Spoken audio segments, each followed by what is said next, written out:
హిందూ మతం, హిందూ ధర్మంలో ఆచారబద్ధమైన ఆరాధన లేదా పూజ సమయంలో ఇంట్లో లేదా దేవాలయాల్లో దేవతలకు ఆహారాన్ని అందించడం ఒక సాధారణ ఆచారం. ఈ నైవేద్యాన్ని నైవేద్యం అంటారు.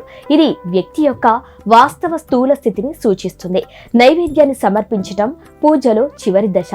ప్రతి దేవతకు నైవేద్యంగా పెట్టాల్సిన ఆహార పదార్థాలు ముందుగా నిర్ణయించబడతాయి. ప్రతి దేవతకు నైవేద్యంగా అందించే కొన్ని ఇష్టమైన ఆహార పదార్థాలు ఉన్నాయని చెబుతారు. ఉదాహరణకు విష్ణువు కోసం ఖీర్ లేదా శిరా, గణపతికి మోదకం, అమ్మవారికి పాయస్, నిర్దిష్ట దేవతకు అందించే నిర్దిష్ట ఆహార పదార్థం సంబంధిత దేవత యొక్క మరిన్ని పౌన పుణ్యాలను ఆకర్షిస్తుంది. నైవేద్యాన్ని సమర్పించిన తర్వాత దేవతలు దానిని సూక్ష్మంగా స్వీకరిస్తారు. ఈ నైవేద్యాన్ని ప్రసాదంగా పిలుస్తారు. దీనిని అందరూ భుజిస్తారు. ఈ నైవేద్యాన్ని ప్రసాదంగా తీసుకున్నప్పుడు దానిలోని ఆ దేవత యొక్క శక్తి నుండి మనం ప్రయోజనం పొందుతాం. ఇక దేవునికి నైవేద్యం ఎలా సమర్పించాలి? నైవేద్యాన్ని తయారు చేసేటప్పుడు ఎర్రకారం, ఉప్పు మరియు నూనెను తక్కువ మొత్తంలో వాడాలి. నెయ్యి అంటే స్పష్టమైన వెన్న వంటి సాత్విక పదార్థాలను తగినంత పరిమాణంలో ఉపయోగించాలి. ఇక నైవేద్యానికి అరిటాకును ఉపయోగించాలి. దేవతకి నైవేద్యం కోసం తయారు చేసిన ఆకుపై ఉప్పును వాడకూడదు. ఇక ఆకును నైవేద్యంపై కప్పి ఉంచండి. నైవేద్యాన్ని సమర్పించేటప్పుడు ముందుగా ఇష్టదేవతను ప్రార్థించండి మరియు దేవత ముందు నేలపై ఒక మండలాన్ని గీయండి. తర్వాత నైవేద్యమున్న అరటి ఆకును ఈ మండపంపై ఆకు కొమ్మతో భగవంతుని వైపు మరియు ఆకు కొనను మీ వైపుకు ఉంచండి. ఇక నైవేద్యాన్ని సమర్పించేటప్పుడు అరటి ఆకు లేదా పళ్ళెం చుట్టూ సవ్య దిశలో నీటిని చల్లాలి. ఈ చర్యను మండలం గీయటం అని అంటారు. ఇక నీటిని మళ్లీ అపసవ్య దిశలో చల్లకూడదు.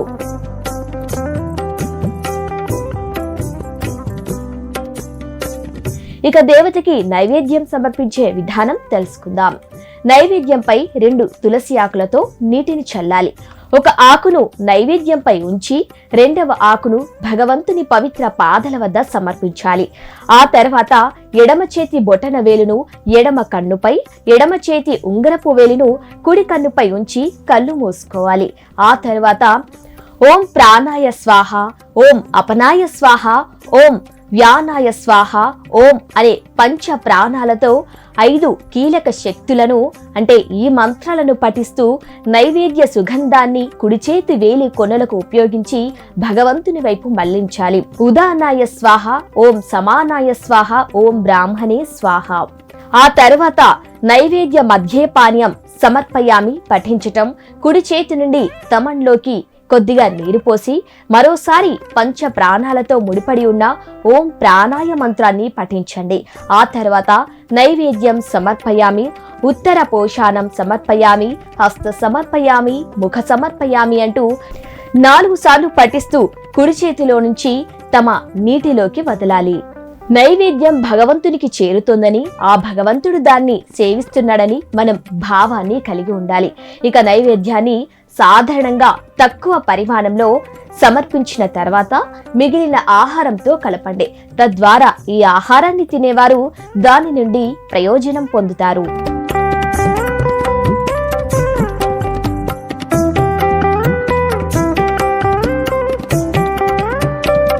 ఇక నైవేద్యాన్ని సమర్పించే వ్యక్తి యొక్క భావాలు ఏ విధంగా ఉండాలి? ఏదైనా ఆహార పదార్థాన్ని దేవుడికి సమర్పించేటప్పుడు భావం ముఖ్యం. నైవేద్యాన్ని సమర్పించే వ్యక్తి యొక్క భావం చాలా గొప్పదిగా ఉండాలి.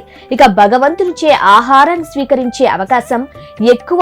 నైవేద్యాన్ని సమర్పిస్తున్నప్పుడు మనం సమర్పించే నైవేద్యం భగవంతుని చేరుతోందని, ఆ భగవంతుడు దానిని స్వీకరిస్తున్నాడనే భావాన్ని మనం కలిగి ఉండాలి.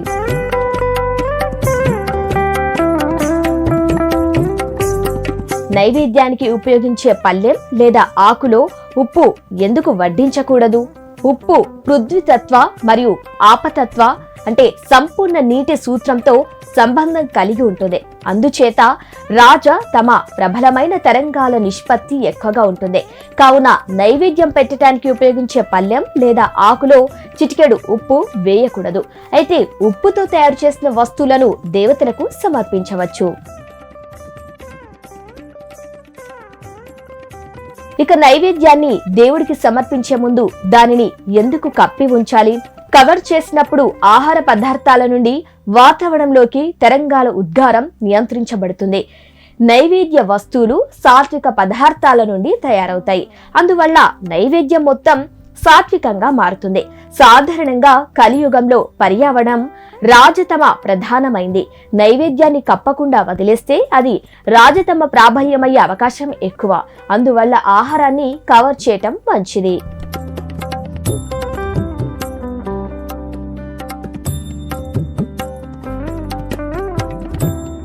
ఇక నైవేద్యాన్ని సమర్పించేటప్పుడు అరిటాకును ఎలా ఉంచాలి? అరటి ఆకుపై దేవతకు నైవేద్యాన్ని సమర్పిస్తారు.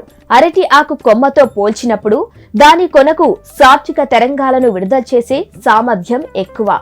సాత్విక తరంగాలు అరటి ఆకు కొన నుండి ఫౌంటైన్ లాగా వెలువడతాయి. ఈ ఫౌంటైన్ లాంటి తరంగాలు వ్యక్తి చుట్టూ ఉన్న వాతావరణంలో రాజతమ భాగాల నిష్పత్తిని తగ్గించడంలో సహాయపడతాయి.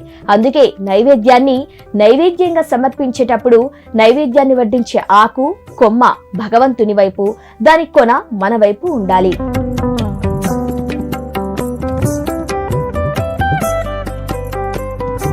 ఇక అరటి ఆకుపై ఆహార పదార్థాల అమరిక ఏ విధంగా ఉండాలో తెలుసుకుందాం. అసలు అమరికలో నైవేద్య ఆకు పెట్టకూడదు. పూజ పూర్తయిన తర్వాత మాత్రమే నైవేద్యాన్ని సమర్పించండి.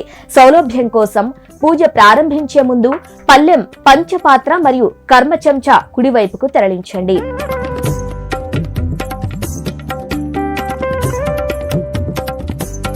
ఇక దేవతకు నైవేద్యం సమర్పించేటప్పుడు తులసి ఆకులను ఎందుకు ఉపయోగిస్తారు? తులసి ఆకులను దేవుడికి నైవేద్యంగా సమర్పించడానికి ఉపయోగించినప్పుడు అది వేగంగా దేవుడిని చేరుకుంటుంది. నైవేద్యం సాత్వికంగా మారుతుంది మరియు ప్రతికూల శక్తుల వల్ల దాడులు జరిగే అవకాశం తగ్గుతుంది. ఇక తులసి యొక్క విశిష్ట లక్షణాలు తెలుసుకున్నట్లయితే, తులసి మొక్కకు వాతావరణం నుండి సాత్వికతను ఆకర్షించి వ్యక్తి వైపు ప్రభావవంతంగా విడుదల చేసే అధిక సామర్థ్యం ఉంది. ఇది విశ్వంలోని కృష్ణ తత్వాన్ని ఆకర్షించే గొప్ప సామర్థ్యాన్ని కూడా కలిగి ఉంది. నైవేద్యం కోసం తులసి ఆకులను ఉపయోగించటం ద్వారా సాత్విక ఆహారం నుండి వెలువడే సూక్ష్మ తరంగాలు ఆకులను పీల్చుకుంటాయి. ఆ తర్వాత సూక్ష్మ తరంగాలతో సుసంపన్నమైన తులసి ఆకులను దేవుడికి సమర్పించటం ద్వారా ఈ తరంగాలను దేవతా సూత్రం సులభంగా గ్రహించగలదు. ఈ విధంగా మనం అందించే ఆహారం తులసి ఆకుల మాధ్యమం ద్వారా సులభంగా భగవంతుడికి చేరుకుంటుంది మరియు ఇది దేవతను త్వరగా ప్రసన్నం చేసుకోవటానికి సహాయపడుతుంది. ఇక నైవేద్యంపై తులసి ఆకును ఉంచినప్పుడు దానిపై ఉన్న రాజతమ కణాల ఆచ్ఛాదన తగ్గుతుంది. తులసి ఆకుల నుండి వెలువడే సాత్విక తరంగాల కారణంగా నైవేద్యం చుట్టూ ఉన్న వాతావరణం శుద్ధి చెందుతుంది మరియు నైవేద్యంపై ప్రతికూల శక్తుల దాడికి అవకాశం తగ్గుతుంది. ఇక తులసి ఆకుని నైవేద్యంపై భావంతో ఉంచినప్పుడు దానిలోని స్వాభావిక గుణాల కారణంగా ఆ ఆకు దేవత నుండి వెలువడే చైతన్యాన్ని గ్రహించి దానిని నైవేద్యంలోకి ప్రభావవంతంగా ప్రసారం చేస్తుంది. అటువంటి నైవేద్యంలో పాల్గొనటం వలన వ్యక్తి యొక్క శరీరం సిహతన్య తరంగాలను పొందేందుకు సహాయపడుతుంది.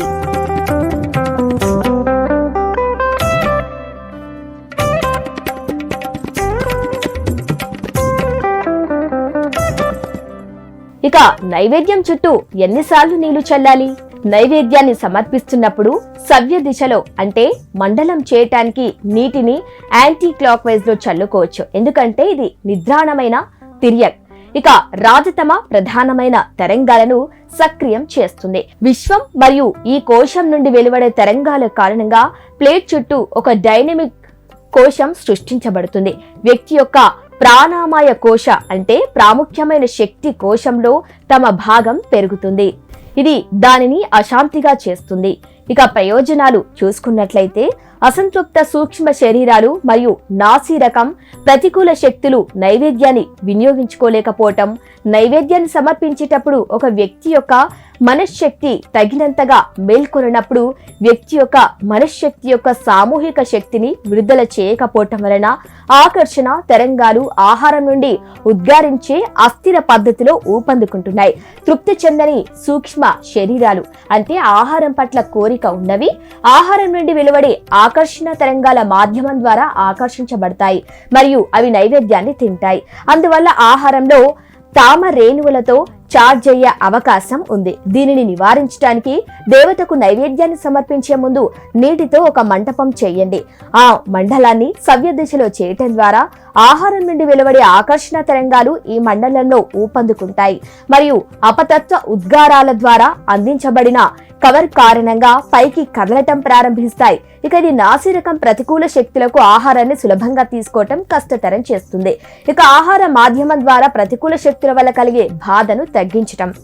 ప్లేట్ చుట్టూ గీసిన మండలం నుండి వెలువడే తరంగాల ప్లేట్ దిగువన మధ్యలో కలుస్తాయి. ఇది మధ్యలో ఉన్న అనుబంధ దేవత యొక్క అస్పష్టమైన శక్తిని సక్రియం చేస్తుంది మరియు మరోసారి కేంద్రం నుండి పర్యావరణంలోకి విడుదలవుతుంది. ఇది ప్లేట్ పై సూక్ష్మ సాత్విక తరంగాల కవరింగ్ ని సృష్టించటంలో సహాయపడుతుంది. అందువల్ల ఆహారం తినే సమయంలో పర్యావరణంలో ఉన్న ప్రతికూల శక్తుల ద్వారా విడుదలయ్యే బాధాకరమైన తరంగాలు ఆహారం ద్వారా శరీరంలోకి వ్యాపించకుండా నిరోధించబడతాయి. అదేవిధంగా నీటి నుంచి వెలువడే సాత్విక తరంగాల కారణంగా ఆహారంపై ఏర్పడిన రాజతమ ప్రధాన తరంగాల నల్లని ఆవరణ కూడా కొంతమేర తగ్గుతుంది. ఇక సాత్వికత శరీరంలో వేగంగా వ్యాప్తిస్తుంది. అదెలాగో చూద్దాం. ఈ విధంగా సాత్విక ఆహారం తినటం వలన మనం ప్రయోజనం పొందుతాం. అటువంటి సాత్విక ఆహారం నుండి వెలువడే తరంగాల నుండి ఉత్పన్నమయ్యే సూక్ష్మమైన గాలి శరీర కణాల ద్వారా త్వరగా గ్రహించబడుతుంది మరియు ఆహారం ద్వారా ఉత్పన్నమయ్యే సాత్వికత వ్యక్తి శరీరంలో త్వరగా వ్యాప్తిస్తుంది. నైవేద్యం పెట్టేటప్పుడు కళ్ళెందుకు మూసుకోవాలి? ఆహారాన్ని చూడగానే తినాలనే కోరిక కలుగుతుంది.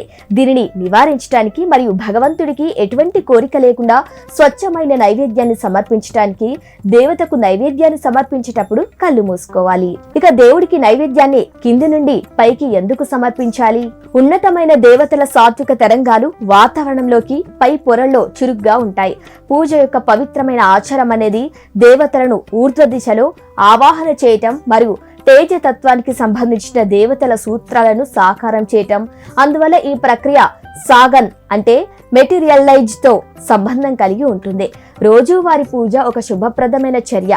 అందువల్ల నైవేద్యాన్ని దేవతలకు కింది నుండి పై దిక్కు వరకు అందిస్తారు. ఇక కుడి చేతితో క్రియలు చేయటం శుభప్రదం కాబట్టి కుడి చేతితో దేవతని ఆరాధిస్తారు. భగవంతుని నోటికి ఆహారాన్ని తీసుకువెళ్ళటం అనేది దేవత యొక్క సూత్రాన్ని అంకిత భావంతో తాకటం మరియు దేవతను మేల్కొనడాన్ని సూచిస్తుంది. మేల్కొలుపు సమయంలో దేవతను తాకటానికి ఉపయోగించే మాధ్యమం కూడా సాత్వికమైనది. సమానమైన సున్నితత్వం మరియు క్రియాశక్తికి చిహ్నంగా ఉండటం చాలా అవసరం. అందుకే తులసి ఆకును పట్టుకొని చేతిని దేవుడి నోటి వైపుకు తీసుకువెళ్ళటం జరుగుతుంది. చేతి పైకి కదులుతుంది మరియు దేవత యొక్క కంపనాలు కూడా ఎగువ వాతావరణంలో చాలా వరకు సూక్ష్మ స్థాయిలో సంక్రియం చేయబడతాయి. అందుకనే మోరస్ ను నోటి వైపుకు తీసుకునే చర్యకు ప్రాధాన్యత ఇవ్వబడింది. ఇక ఈ చర్య సగుంతో ముడిపడి ఉంది. అర్థం భావంతో పాటు చర్యకు సమాన ప్రాముఖ్యత ఇవ్వబడుతుంది. నాసిరకం సగుణంలో చర్యకు ఎక్కువ ప్రాముఖ్యత ఇవ్వబడుతుంది. అయితే ఉన్నతమైన సగుణంలో భావానికి ఎక్కువ ప్రాముఖ్యత ఇవ్వబడుతుంది.